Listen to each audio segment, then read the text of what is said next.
Good morning everyone. आज इस video में हम लोग बात करेंगे difference between microsporogenesis and megasporogenesis या लघु बीजाणु जनन, गुरु बीजाणु जनन। ये जो है लघु बीजाणु जनन ये नर के लिए रखा गया है पौधों में, गुरु बीजाणु जनन ये मादा के लिए रखा गया है पौधों में।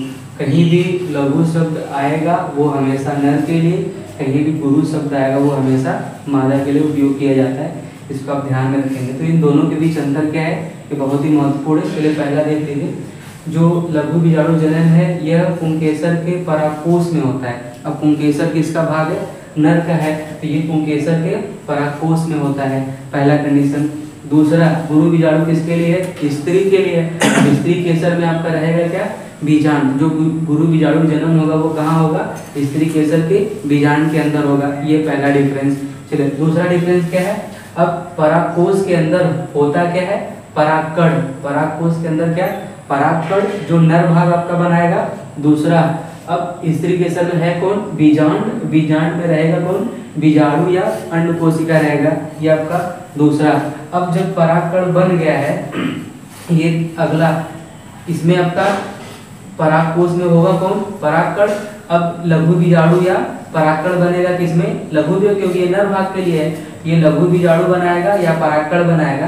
तो गुरु बीजाणु जनन किसके लिए है? मादा के लिए है।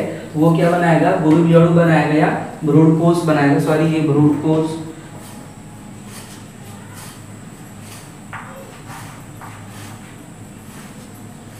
ये आपका भ्रूणकोश बनाता है। अब जब आपका परागकण बनेगा तो परागकण के बनने में 4 कोशिकाएं भाग लेती हैं। एक परागकण के बनने में 4 कोशिका भाग लेती है। अब यहाँ जो गुरु बीजाणु है, जो गुरु बीजाणु या भ्रूणकोश बनाना है, उसमें केवल एक क्रियात्मक गुरु बीजाणु मातृ कोशिका भाग लेती है, जिसको हम लोग नाम देंगे। गुरु बीजाणु को इंग्लिश में कहा जाता है क्या?